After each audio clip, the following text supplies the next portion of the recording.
Hello friends, நான் ஹரிஷ். கொஞ்ச நாளாக நான் வீடியோ போடாத காரணம் வந்து எனக்கு கொஞ்சம் ஒர்க்லாம் இருந்ததுனால என்னால் வீடியோ போட முடியல கண்டினியூவா. இதுக்கப்புறம் எவ்வளோ ஒர்க் இருந்தாலும் நான் கரெக்டாக உங்களுக்கு வந்து டெய்லி ஒரு வீடியோ வந்து அப்லோட் பண்ணினே இருப்பேன், ஸ்ட்ரீமிங் பண்ணினே இருப்பேன் உங்களுக்கு.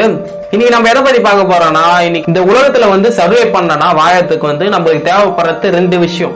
அது என்னன்னா, ஒண்ணு பணம், இன்னொன்னு சாப்பாடு. பணம் இருந்தா போதும், இந்த உலகத்துல எது ஒன்னாலும் வாங்கிடலாம். பணம் வந்து பணம்னு சொல்றாங்க. அதுவும் இல்லாம இது எப்படி நோட்டு, இந்த நோட்டு மூலமா இது எல்லாம் எப்படி டிசைன் பண்ணாங்க, இது எல்லாத்த பத்தி இந்த வீடியோல நம்ம பார்க்க போறோம். வாங்க வீடியோக்குள்ள போலாம்.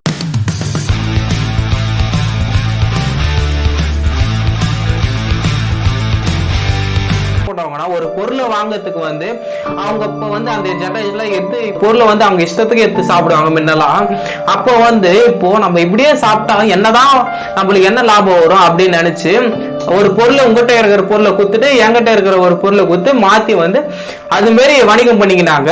அதெல்லாம் போய் இப்போ வந்து எல்லாரும் சரி எல்லா டைம்லயுமே இப்போ எல்லா இடத்துலயும் உங்ககிட்ட இருக்கிற பொருள் என்கிட்ட இருக்கு அப்படின்னு தெரிஞ்சு மக்கள் என்ன பண்ண ஆரம்பிச்சாங்கன்னா, இதே மாதிரி இருந்தா வாங்கி வச்சுக்கிட்டே தான் இருப்போம். நம்மளுக்கு தேவைப்படுற பொருளை கூட நம்ம கிட்ட இருக்கிற ஒரு பொருளை கொடுத்து அவங்க எது கொடுத்தாலும் எந்த பொருள் கொடுத்தாலும் வாங்கி வச்சுக்கிட்டே தான் நம்மளுக்கு இதுல எந்த பெனிஃபிட்டும் இல்லைன்னு நினைச்சு அப்ப என்ன பண்ணாங்கன்னா, அமெரிக்கால வந்து இந்த பணம்ன்ற ஒரு இது வந்து காயினை வந்து முன்னெல்லாம் வந்து 15ஆம் நூற்றாண்டுல வந்து சில்வர் காயினை வச்சு ஒரு மணின்ற ஒரு பேரை வந்து அவங்க சில்வர் காயினுக்கு இந்த பழம், சாப்பாடு, இந்த திங்ஸ் எல்லாமே கொடுத்திருந்தாங்க. அதுக்கு டெவலப் ஆக என்ன ஆச்சுன்னா, இந்த சில்வர் காயின் எல்லாம் நாளாவ வந்து மாறினே வந்துச்சு, சைஸும் மாறிச்சு, அதோட பேர்களும் மாற ஆரம்பிச்சிச்சு.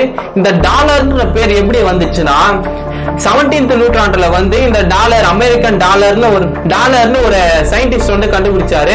இந்த பணத்தை வந்து நம்ம டாலர்னு அழைக்கலாம்னு சொன்னாரு. அதுக்கப்புறம் என்ன ஆச்சுன்னா, 18ஆம் நூற்றாண்டு 19ஆம் நூற்றாண்டுல வந்து இந்த டாலருக்குன்னு ஒரு சிம்பிள் லோகோ பண்ணாங்க. அந்த சிம்பிள் வந்து நான் மேல காட்டுற போட்டோல பாருங்க. இந்த டாலருக்குன்னு இந்த ஒரு சிம்பிளை ஒரு பிக்ஸ் பண்ணாங்க. அதுக்கப்புறம் அந்த நூற்றாண்டுல வந்து என்ன பண்ணாங்கன்னா, இந்த அமெரிக்கன் டாலர்னு இதுக்கு ஒரு பேரை வச்சாங்க. இந்த டாலர் வந்து பெரும்பாலான நாடுகள்ல வந்து மோஸ்ட்லி டாலர் தான் யூஸ் பண்றாங்க, மணியை வந்து டாலரா கூப்பிடுறாங்க. அதுக்கப்புறம் இந்த பணம் வந்து எப்போ காகிதமா மாறிச்சுன்னா, சில்வர் காயின், இது போன்ற எல்லா இரும்பு காயின், இந்த பித்தளை காயின் எல்லாம் போய் இது எப்போ பேப்பரா மாறுச்சுன்னா 1761ல வந்து சிவில் வார் வந்து ஆரம்பிச்சிச்சு. அப்போ வந்து அங்க ஒர்க் பண்ற சோல்ஜருக்கு என்ன பண்ணுவாங்கன்னா, மணி கொடுக்கணும். அந்த மணி கொடுக்கறதுக்கு வந்து தட்டுப்பாடு ஏற்பட்டுச்சு. ஏன்னா சில்வர் காயின், இந்த காயின்கள் எல்லாம் எவ்வளவு கொடுக்கறது ஒரு சோல்ஜருக்கும். அதனால இவங்க வந்து பில் பண்ண ஆரம்பிச்சாங்க. இந்த நோட்டு வந்து ஒரு $10 $100 வரைக்கும் பிரிண்ட் பண்ணி கொடுக்க ஆரம்பிச்சாங்க. $1000 வந்து அவங்க ஒரு டாலர் $5 காயின்ல கொடுத்தா ரொம்ப கஷ்டப்படுவாங்க சோல்ஜர்லாம் அப்படின்னு நினைச்சு பேப்பரை வந்து தயாரிக்க ஆரம்பிச்சாங்க. டாலர் இது வந்து பேப்பர் தான் இனிமேட்டு பணம் அப்படின்ற ஒரு பிக்ஸ் பண்ணி பேப்பர்ல வந்து பணத்தை வந்து நிர்ணயம் பண்ணாங்க. அப்பத்துல இருந்து இந்த டாலர் வந்து கொஞ்சம் கொஞ்சமா ரீச் ஆகி வந்து இப்ப எல்லாருமே நம்ம யூஸ் பண்ற டாலருக்கு ஒரு மதிப்பு, இந்திய நாட்டுக்கு ஒரு மதிப்பு. இதே போலதான் தமிழ்நாட்டிலையும் கூட இந்த ப்ராசஸ் தான். இப்போ அங்க பார்த்துதான் இங்க அங்கிருந்து வணிகம் பண்ண வரவங்க வந்து இந்த வணிகத்தை, இந்த காசை கொடுத்துட்டு அந்த காசு அந்த நாட்டுல இல்லாத பொருட்களை வந்து இங்க இருந்து சப்ளை பண்ணி அவங்க கொடுக்குற டாலர் வச்சு இப்போ அங்க நம்ம கிட்ட இல்லாத வந்து அங்க இருந்தா அங்க வந்து இந்த காசை அப்படியே கொடுத்து அவங்க கிட்ட எல்லாத்தையும் வாங்கிக்கிறாங்க. அதுவும் இல்லாம இன்னைக்கு வந்து 250வது டாலருடைய பிறந்த நாள். அந்த நேம் டாலர்ன்ற நேம் கண்டுபிடிச்சு இன்னையோட 250 வருஷம் ஆகுது. இன்னைக்கு வந்து அமெரிக்காவில் வந்து யுனைடெட் கிங்டம்ல வந்து இந்த டாலர் செலிப்ரேஷன் வந்து பெரும்பாலுமா நடக்குதுன்னு சொல்றாங்க. அமெரிக்கா நாட்டுடைய டாலர் ஆனிவர்சரின்னு சொல்றாங்க. இன்னைக்கு 250 வருஷமா ஆயிடுச்சு இந்த டாலர் வந்து இந்த வேர்ல்டுல. இப்போ நம்ம பணம் இல்லாம எதுவுமே பண்ண முடியாது. இப்போ வந்து இந்த பணம் வந்து இப்போ நோட்டு இது போன்ற போய் வந்து இப்போ கூகுள் பே, பேடிஎம் இது போன்றதான் நம்ம மோஸ்ட்லி யூஸ் பண்றோம். இப்போ பணம் வந்து நம்ம கையில கொடுக்கறதே இல்லை. எல்லா எங்க போய் ஷாப்பிங் பண்ணாலும் சரி அது போலதான். இப்போ வெளிநாட்டுல இருந்து நம்ம இங்க வரவங்க கூட கூகுள் பே, பேடிஎம் இது போன்ற, அதாவது நெட் பேங்கிங் மூலமா அவங்க பேங்க்ல இருந்து இப்ப டைரக்டா வந்து அவங்களுக்கு வந்து மணி பே பண்ண முடியும். இதனால வந்து இப்போ நம்ம வெளிநாட்டுல இருந்து வந்தா கூட அந்த மணியை வந்து எக்ஸ்சேஞ்ச் பண்ணணும், அதாவது மாத்தணும் அப்படின்லாம் ஒரு அவசியம் இல்லை.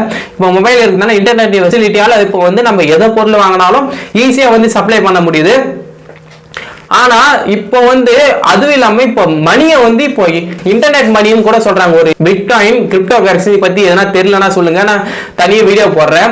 அதாவது இந்த பிட்காயின் அந்த கிரிப்டோ கரன்சி தான் இப்போ வந்து நம்ம ஒரு 10 லட்சம் வந்து பிட்காயின்ல அந்த கிரிப்டோ கரன்சில வந்து இன்வெஸ்ட் பண்ணிட்டோம். நம்ம அதை வாங்கிட்டோம்னா அந்த பங்கு வந்து நாளுக்கு நாள் வந்து இன்க்ரீஸ் ஆகும். அது எப்போ வந்து இன்க்ரீஸ் ஆகி உங்களுக்கு தேவை இப்போ 10 மடங்கு ஆகுதுன்னா அப்போ வந்து நீங்க எடுத்துக்கலாம். இது வந்து இன்டர்நெட் பேங்கிங் சொல்லுவாங்க, இன்டர்நெட் கரன்சி. இந்த கரன்சி வந்து நம்மளுக்கு இப்போ நார்மல் கரன்சிலாம் போய் இப்போ இன்டர்நெட் கரன்சி வரைக்கும் வந்துருச்சு. இப்போ பெரும்பாலும் எல்லாருமே தெரியும், இது எல்லாருமே மோஸ்ட்லி யூஸ் பண்றாங்க இந்த கரன்சி வந்து. அதாவது இப்போ வந்து போட்டு விட்டோம்னா நம்மளுக்கு எதிர்காலத்துக்கு வந்து டபுள் மடங்கு இல்ல ட்ரிபிள் மடங்கு கிடைக்குன்னு யூஸ் பண்றாங்க எல்லா மக்களுமே. நாளுக்கு நாள் வர வர நம்ம இந்த நோட்டும் ஐஞ்சின்னு வந்துடும்.